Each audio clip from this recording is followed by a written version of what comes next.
The New American Magazine has recently published a special report warning against a modern-day constitutional convention. But it is one thing to put out good information. It is something else entirely to get that information out throughout the United States of America in order to prevent that convention from happening. Let's take a look.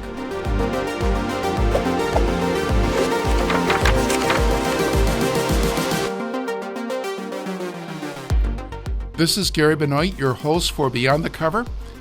And today we have with us a very special guest, Robert Owens, who not only has written an article, a history article, in this very special report to stop a constitutional convention, but who also is a field coordinator from the John Birch Society and also the host for his own video program entitled Constitution Corner. Robert, welcome to the program. Gary, thanks so much for having me on. Thank you, Robert. And of course, you did an excellent article for this special report, but really what I want to talk to you about is not so much that, but how the information that is published in the New American Magazine and published in its special reports can be used in order to save our constitutional republic. Because the magazine obviously is intended not just to inform people, but to enable them to carry out the agenda projects of the John Birch Society, the magazine's parent organization. So tell us how this magazine is being used. Gary, first of all, thank you so much for getting this tool put together. As you rightly point out, this is more than just information in a magazine. This is really a tool to be used on an action campaign to defend our Constitution and to prevent a really bad idea in the Constitutional Convention method, which is really a Pandora's box. It just opens our Constitution up to complete destruction all at one fell swoop. So as you point out, action is necessary, right? Being the best educated member of a concentration camp, not a position of honor, Gary. Nope, not so at all. We've got to do something with it. So this tool is really designed from the ground up as being something for members to get educated, both so that they understand the issue, but also to give them talking points and understanding so that they can educate others as well. So I would say the first goal here is to get for the member to get educated, not just on the issue, but also how to educate others about the issue. So it's key for that. Going a step further, once you've now educated others, you want to really educate people that are opinion molders. So these are people like business owners, your local pastor, and specifically, very specifically, your state representative and state senator. Now, regarding your state representative and state senator, you have a lot of experience there, Robert, because I know you have testified before the State House or before one of its committees regarding the dangers of a con-con. So what is it like when you testify, and what is it like when you get questions from these state representatives? Do they know very much about the subject?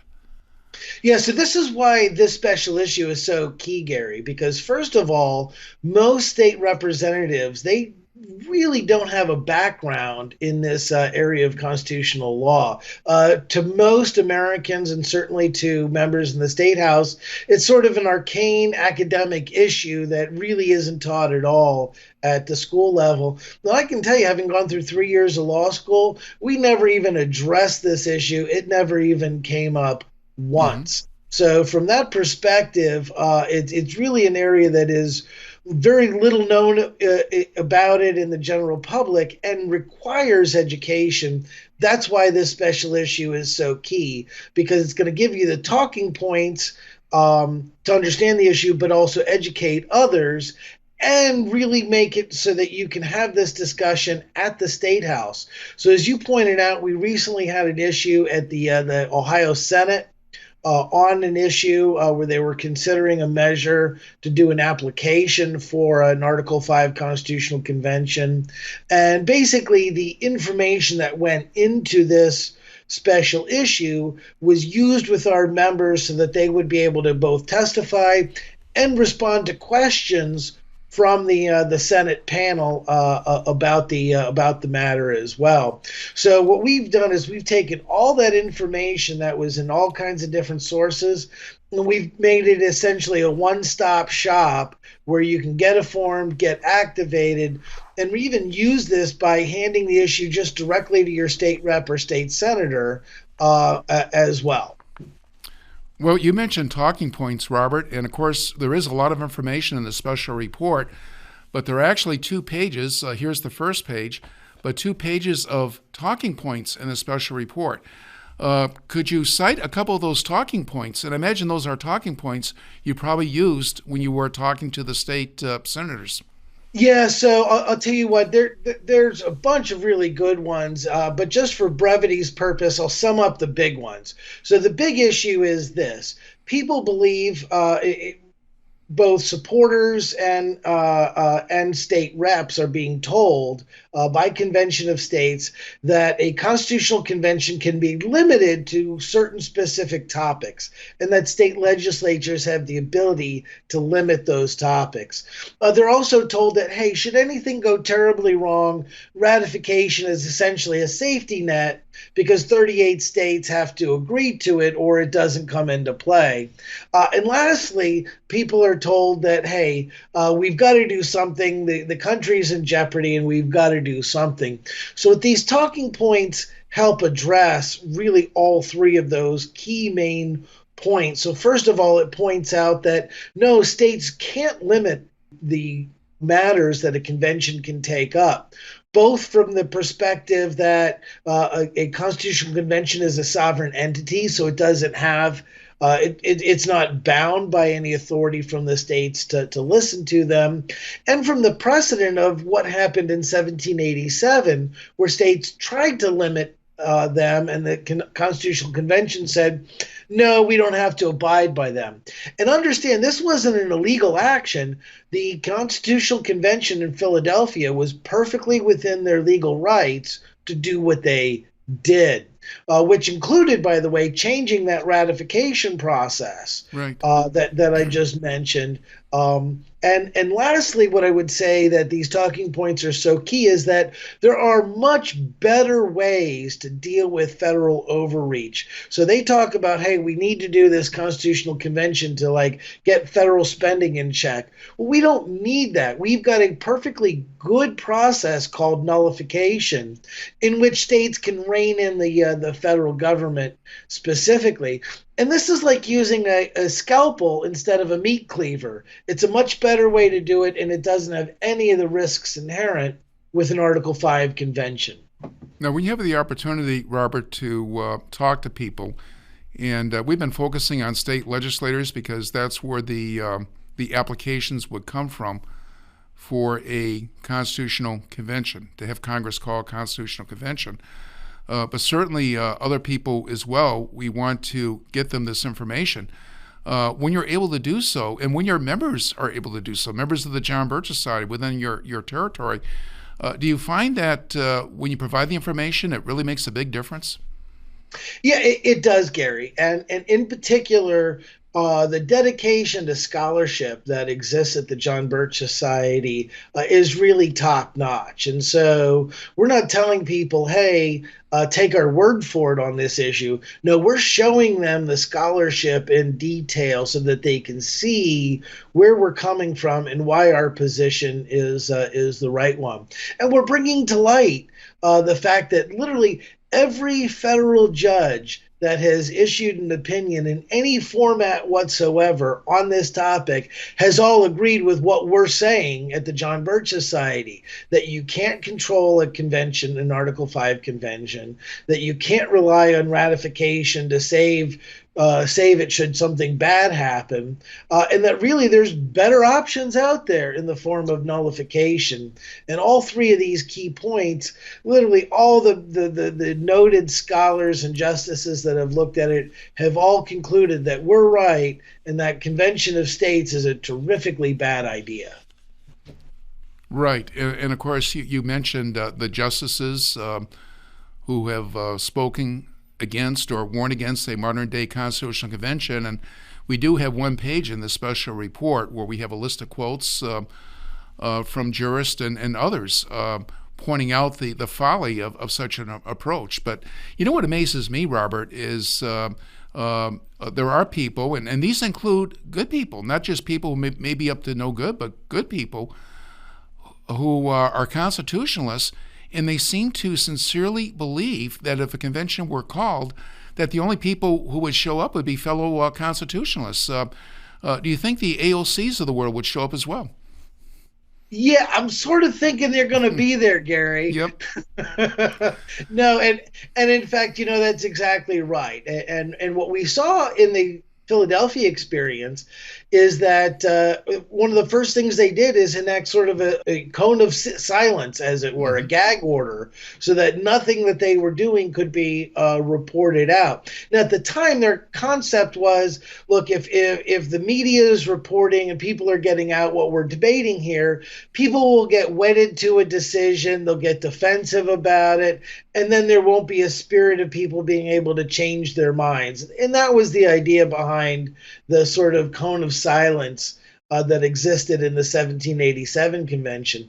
But the precedent is set, so we're going to probably see the huge dark money resources come into play.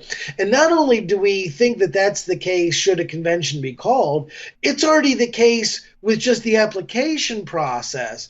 So, for example, Convention of States, which is really the only major national organization that's really hardcore pushing this Article 5 scheme, when you look into their funding, I mean, it's a who knows what's going on, but the bulk of their funding is coming from undisclosed seven-figure donors that almost certainly have an agenda.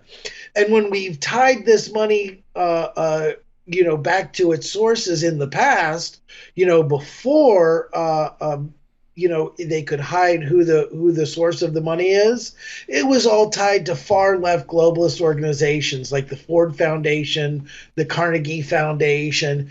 These were the people that were funding hundreds of millions of dollars into this Article 5 process. And the thing is, Gary, they've already got a replacement constitution written.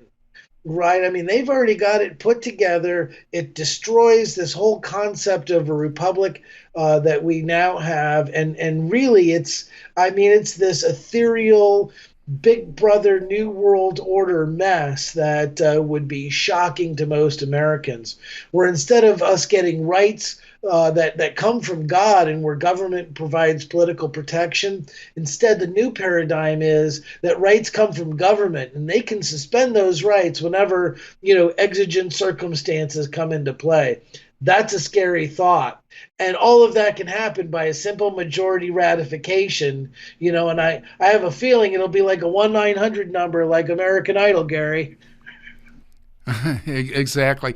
One final question, Robert. That's how the new Constitution gets ratified. Right. One final question. When you go to your members and promote the special report that we have done to warn against the Constitutional Convention, what do you tell them in terms of the use of that report? Now, obviously, you tell them to read it. You tell them to try to get the magazine in the hands of others, but do you have any other tips on how this special report can be used? Well, sure, Gary. Well, I tell them, hey, look, there's an article in there written by this guy, so it's going to be like a collector's issue. It's going to be worth money someday. It is a very good article. Well, so the big thing is this. What I really try to inculcate in our members is that we're not going to win this war by ourselves. We have to train and educate others, because the guy down the street, your neighbor, the folks that go to school with your kids, those parents, they don't know anything about Article 5. They have no idea about the threats to our Constitution that exist. And so it's going to be upon us to go out and train them. I like to think of the John Birch Society as both an intelligence agency and a leadership training academy. And by leadership training academy, I see that really is a lot like the mission of the Green Beret, right? The Green Berets are special forces in the Army, but they're not out there to shoot bad guys. They're out there to teach insurgents how to shoot the bad guys. So John Birch Society members should be the Green Berets of the patriotic grassroots movement, where we're training our neighbors, our friends, those in our community to understand the Constitution and then take that information and do something real and meaningful with it, because that's the way by which we save our country, which we defend our Constitution, in which we can ensure a heritage of liberty for our children. And what you just said fits perfectly into a slogan of the John Birch Society, and that is, we are an army, an educational army fighting with facts. And to be better informed is to be better armed. That's right. Okay. Thank you very much, Robert. Have a great day. Thanks so much, Gary. Thank you. And for our viewers, we encourage everybody to get not just one, but get multiple copies of the special report. And there will be a link in the description to this video that you can click on in order to do that. And we do have a sliding scale to make widespread distribution more economical.